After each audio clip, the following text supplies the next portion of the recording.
Hello and welcome to Middlebury 5-0. I am your host, Officer Chris Mason, and with me in the studio today is Lieutenant Governor Phil Scott. Welcome to the show, Phil. Well, thanks for having me on. It's an honor to have you in the studio.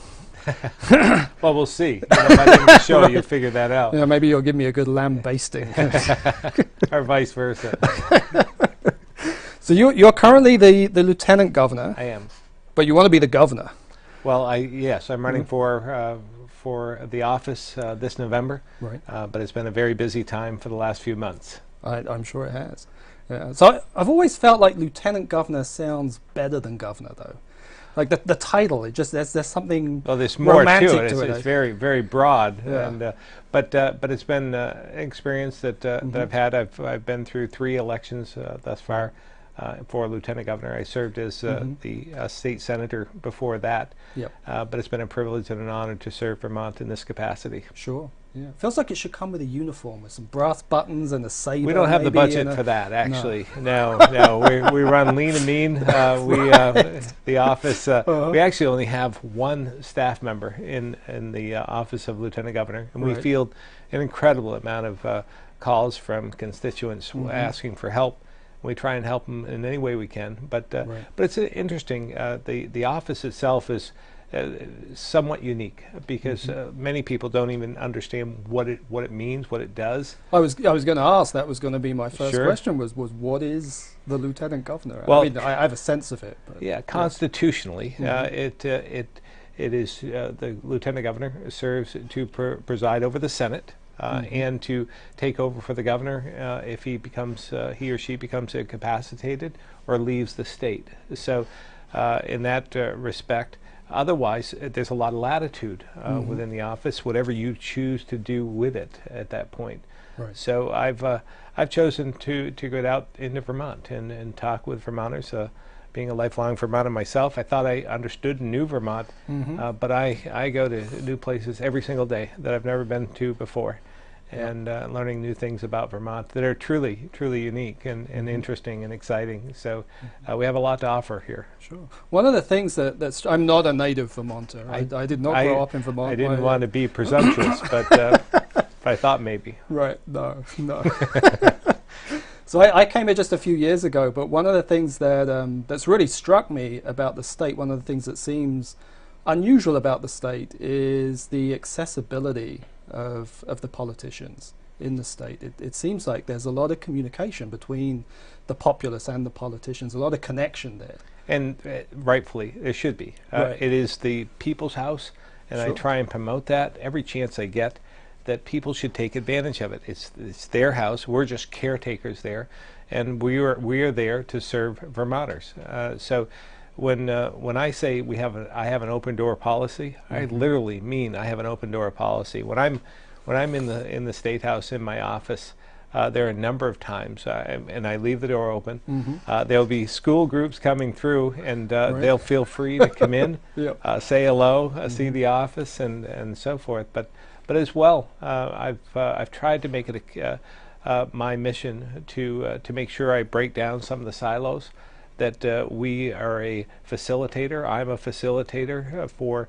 There may be disagreements between senators. There may be disagreements between the Senate and the House. There may be disagreements between the legislature and the administration, the governor.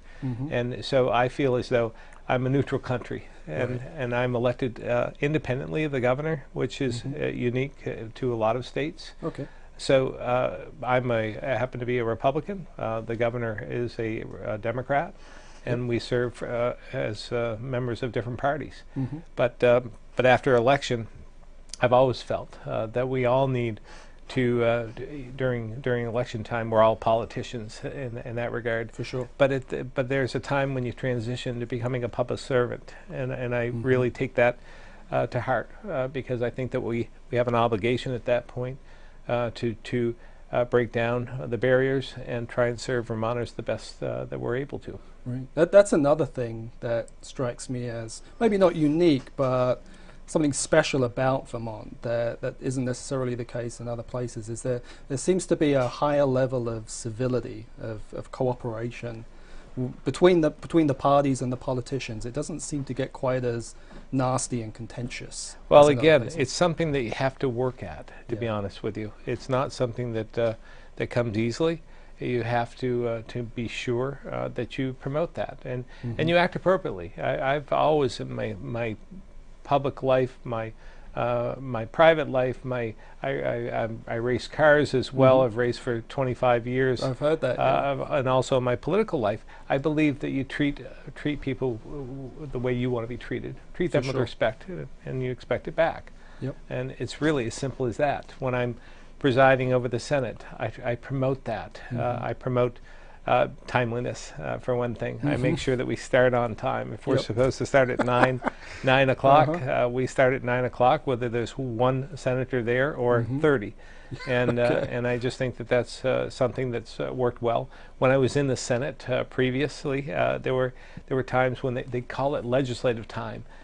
And legislative time meant anywhere from 15 to 45-minute delay. And so whenever everyone got there, and I decided that wasn't fair to the people that came there and expected to start on time and were there and being diligent. And for those that pretty soon they develop bad habits themselves because of the inaction. So again, it's a simple thing, but one of those things where I just believe we have an obligation to treat others that come there and expect. The general public expects us to start, so we start. Are the senators generally well behaved? Within reason, yes. Right. Am I, again, presiding over the Senate? I view that as somewhere between a traffic cop and a judge, because if there's I recognize senators, they can't speak until I recognize them. And then I make sure that there's only one speaking at a time, and at the most there's another that's interrogating another, asking questions. But it all has to come through me, and I make sure that happens. And if there's a point of order, then I have to rule on the point of order. That's where the judicial part comes in. And I try to do that based on fact, based on the book. It may not be where I'd like to go in my heart or my brain, but I think it's the fair approach. And over the years, again, you develop a reputation for being fair and treating others the way you want to be treated. And so they give you that respect back, and they trust that you're telling them, you're giving them good information. Right. So it's never degenerated into a fist fight or anything? No, like not under my watch. Jumping over the aisles. No, that's in other countries. I've seen that. Yeah, that might have happened in Parliament. In Parliament, I've seen that. Yeah, that makes for good good crowd, TV. That's right. Yeah. So as Lieutenant Governor, what are some of the things that you've presided over? What are some of the accomplishments, some of the focuses of your lieutenant governorship, again, if that's a word? Yeah. Well, it's over the Senate, really, and there have been a lot. There's been a lot of piece of legislation that I presided over, and certainly been a part of. Some would be dull in nature. Other, of course, very interesting and life-changing in so many different ways, groundbreaking. So I've again, you have to pay attention as well when you're presiding, because the only time I get to vote is when there's a tie. Right. And that you wouldn't think. We have somewhat of a lopsided Senate. There's 21 Democrats and 9 Republicans, so you wouldn't think that there would ever be a tie. But over my 6 years, there's been, I think, 8 or 9 tie votes that I've had to break. So it shows that there's a lot of independents. There's a lot of moderate centrists. I feel as though I'm one of them that fits squarely in the middle. I vote the way I think my constituents would like, as well as what I think is fair. Sure. So when I was in the Senate, I again tried to promote myself that way. I've always served in the minority. I've never served in the majority. So sometimes I don't know any better, and I think it forces you to reach across the aisle and try and accomplish anything. And to do that, again, you have to gain the respect and trust of those you serve with. So we're going through a period right now where the Republican Party on a national level is facing some pretty profound challenges.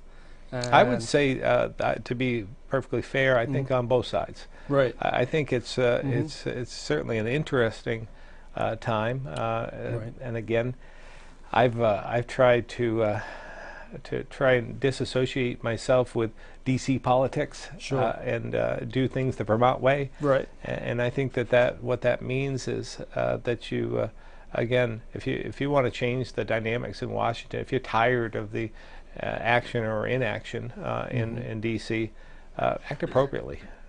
Just act appropriately, and that's all you can do in your own backyard. So again, I hope politics in Vermont doesn't degenerate into that, because we deserve and Vermonters expect better from us. I think they do. Yeah. Absolutely.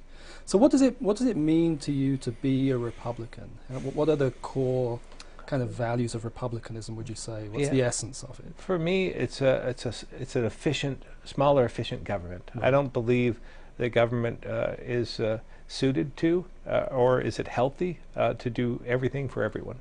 I believe in self-responsibility. I believe in independence, and I believe in fiscal responsibility.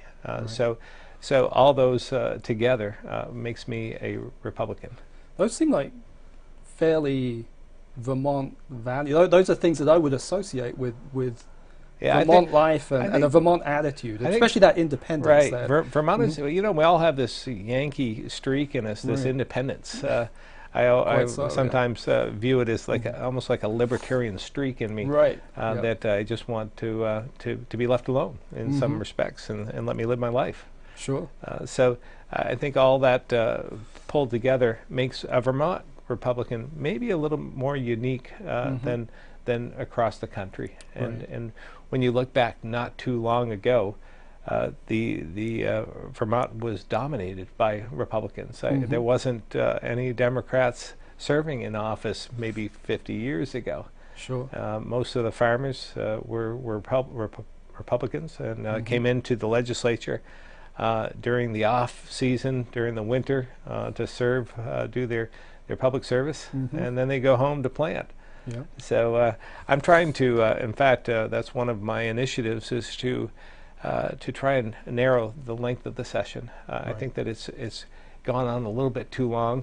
When I think back about all the years that I've served and think about what that means as a citizens legislature, because I truly believe in that, and if we want to preserve that, I think that we have to confine the length of time that we serve to 3 months. I believe it's 90 days, 90 calendar days, and I believe that we should be able to get all our work done in 90 days from what I've seen.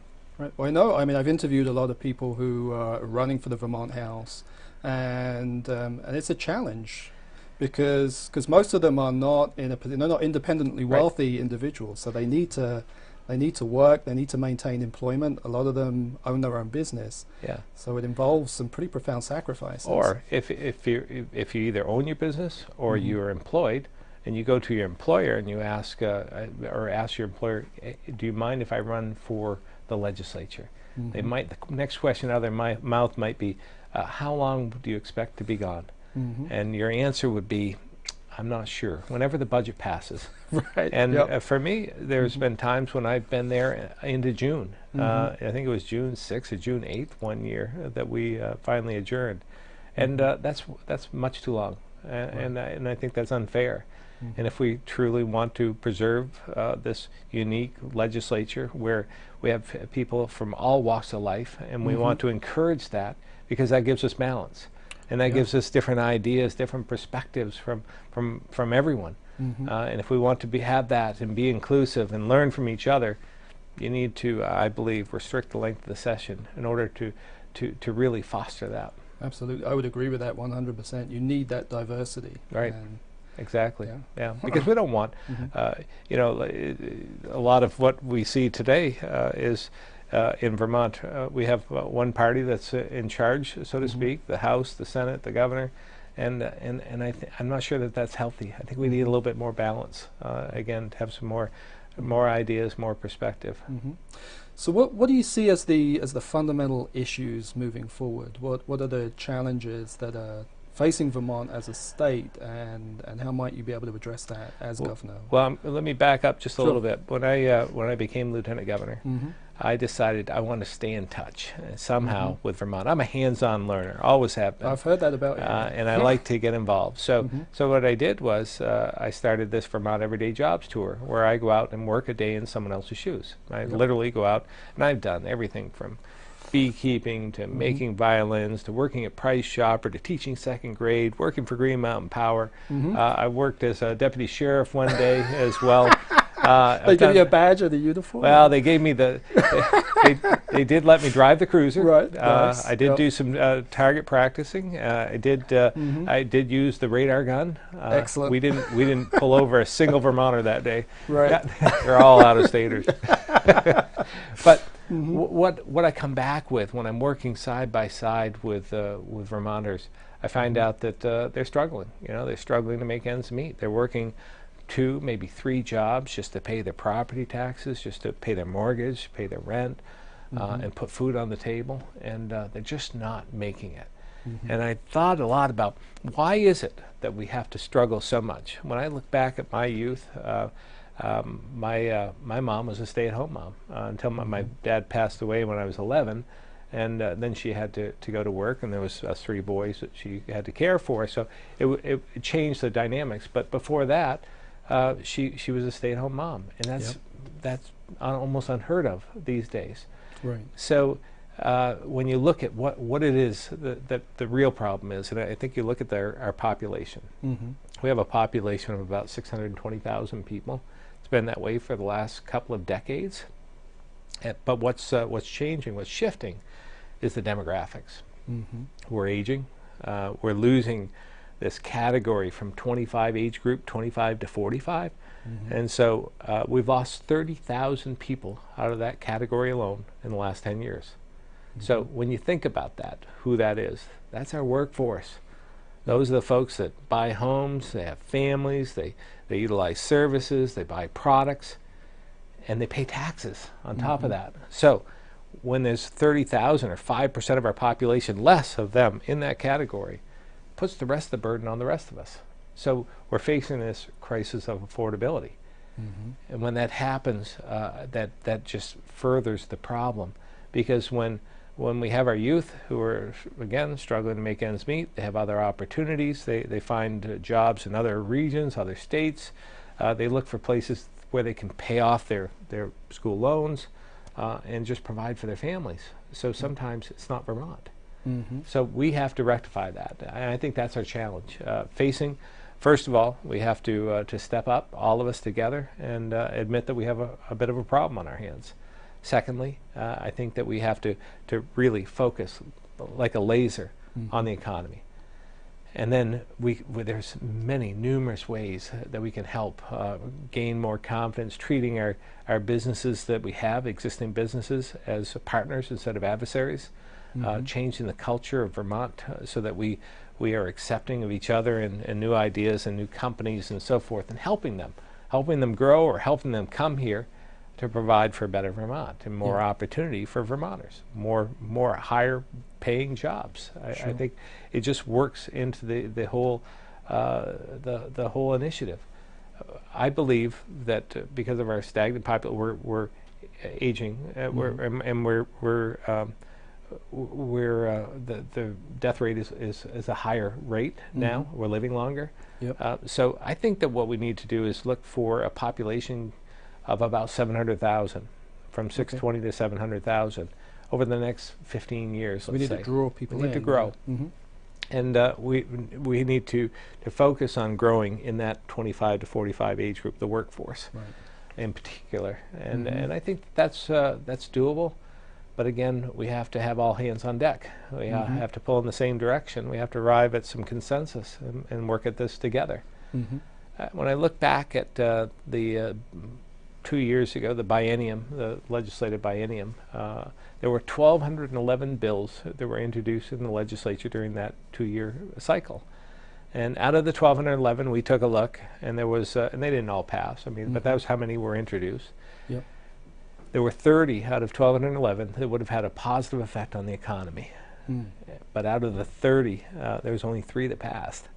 So that doesn't tell me we're focusing enough on what's really important. Right. And if I look at the last session that just ended this last month, I can't find one single bill that had any meat to it, had any jobs attached to it, anything that I can say that had a positive effect on the economy. Right. Instead, we keep raising taxes and fees without growing revenue in an organic way. And I think that that's the third way, the Vermont way, trying to grow our economy, to bring in revenue naturally, rather than forcing the issue with taxes and fees, which exacerbates the situation we have with our affordability. Right. So we want to attract people within that age, and I think most people would agree with that. I think it's generally acknowledged that we're losing a lot of people in that bracket, in that age bracket. How do we make Vermont attractive to that age bracket? And it seems like growing the economy is definitely a key piece of that. But another factor would seem to be just the nature of Vermont. It's a small state. It's not a very populous state. We don't have big cities. I mean, our biggest city is really not that big. Well, I grew up in Barrie. That was the third largest city in the state at that point. Yeah, 10,000 people. Right. We thought it was pretty big. So I've been to colleges that are way bigger than that. No, it's true. It's true. But so I think a lot of young people don't see Vermont as an exciting place to be. It's not as attractive as those big metropolitan areas. And but it seems like there's a well, we're not going to use you then for some of the marketing routine. Well, because I would say that Vermont can be marketed in a much different way. There's a reason that we have upwards to 40,000 students that come here for our colleges and universities, because they want to be a part of Vermont. They like the mystique of Vermont. So we have a captured audience. That's what I was driving at. Right. That's where I Well, was going to. I didn't let you get brand. All right. Okay, there the you quality go. of life. That's what I want to hear right there. Yeah. So we have this quality of life that we need to expand on. We do have a brand that we can market, and we're innovative by nature. We really have a lot we can offer, and if we can put all the pieces of the puzzle together. But there are other, there's fundamentals as well. First, they have to have opportunity. They have to have a job, a good paying job being offered. So that's part of trying to encourage our businesses to come here as well, because it's if the affordability crisis hits individuals, it's hitting the businesses too. Right. So again, we have to break down that and make it more affordable for everyone to come to Vermont. But also we have to look at housing. I think that's I think we do a pretty good job with our low-income housing in the state. I'm not sure we do a great job with affordable housing for our working class. Sure. And I think that's where we fall down a bit. So we need to focus on that as well. And then there's some incentives we might be able to offer. I've been going out asking different groups, our youth, what is it that we could do? And there was one interesting proposal to not impose an income tax for those under 28, let's say. That could be. Maybe that's enough of an incentive for some that are trying to pay off their student loans, and maybe that's enough to help them and encourage them to stay. Give them a reason to stay. Yep. And again, we have to have a little bit of confidence and faith and trust in our government, faith and trust in our economy.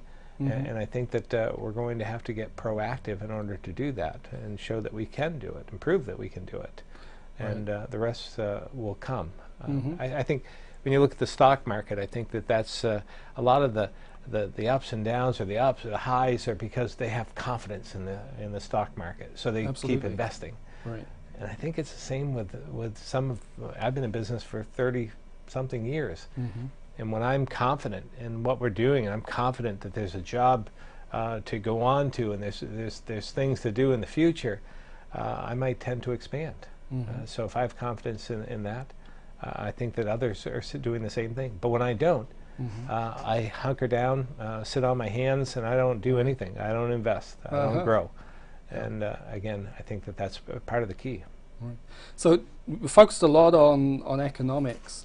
Are there other issues that are the kind of core? Are there social issues or? Well, I think we've taken care of a lot of the social issues over the last few years, and I'd like to take our focus to the economy.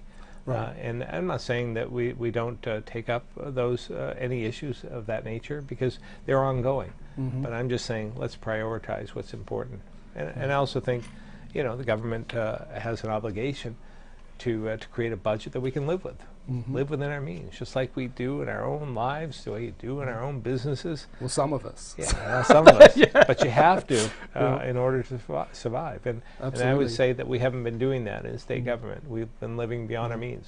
Right. Well, as an individual, I think if you are exercising fiscal responsibility, if you're budgeting appropriately and living within your means, typically you tend to be a lot happier. There's a lot less stress, there's a lot less anxiety, and I would imagine that that probably holds true statewide as well. I think there's a lot of, you know, when I'm making a purchase, whether it's in my personal life or in business, I get down to just a couple of questions I ask myself, and it's pretty simple, really. I ask myself, do I want it or do I need it? And it sounds really basic and simple, but we don't ask ourselves enough that question. Right. Sometimes when I ask myself that question, I don't like the answer, because I really think that I need that new motorcycle, but it's really that I just want it. You know? So there's a lot of things like that, basic need, you know, want and need. And I think we need to ask ourselves in government too, is it something we really need to survive, or is it something that we just want? And so you have to make those tough choices, and it's not going to be easy. But it's something that's necessary. So we just have a couple of minutes left, and you mentioned that you're a race car driver. I think that's just so intriguing. We can't leave without spending a couple of minutes talking about that. Are you still a race car driver? I am. Or is it I am. I race. I've confined myself to Vermont these days. I used to race all over the Northeast and up in Canada. Short track, stock car racing. I race at Thunder Road on Thursday nights now. I'm a three-time champion there. I hold the record for the most wins in the late model division. So congratulations. I've been successful because of teamwork, to tell you the truth. It's not just me as a driver. I'm probably a mediocre driver, but I'm able to form a good team, and we work together, and that's why we get good results. Are they going to let you do that? I try not to ask the question. If you become the governor? Yeah, I try not to ask. It's either that, or I'm going to have some security ride with me. You know? Are you signing up? Are you signing up? I think they usually draw the detail from the state police. Well, is my understanding. I don't know where that's written down. You know? Are you offering me a job? job? I'm not sure. You know, maybe you have some unique experience. Right. Either that, or put the blue light out in front so I can win a couple more races. I have some unique experience. I'll tell you a story. Like, we don't have time now, but I'll tell you a story about when Jim Douglas was governor. Okay. Yeah. I gave him a ride in the car on his 50th birthday when he was treasurer at Thunder Road in a stock car. You have to take me for a ride. I can do that. Well, it's been such a pleasure having you on the show. Well, thank you for having me on, and thank you for your service. We appreciate it. Thank you, and good luck in the primaries coming right up. August 9th. Yeah, August 9th? I'd urge people to get out there, no matter, you know, of course I'd like their vote, but they need to perform their civic duty and get out there and vote. Early voting will start June 24th, I believe. Right. Well, good luck. Thank you very much.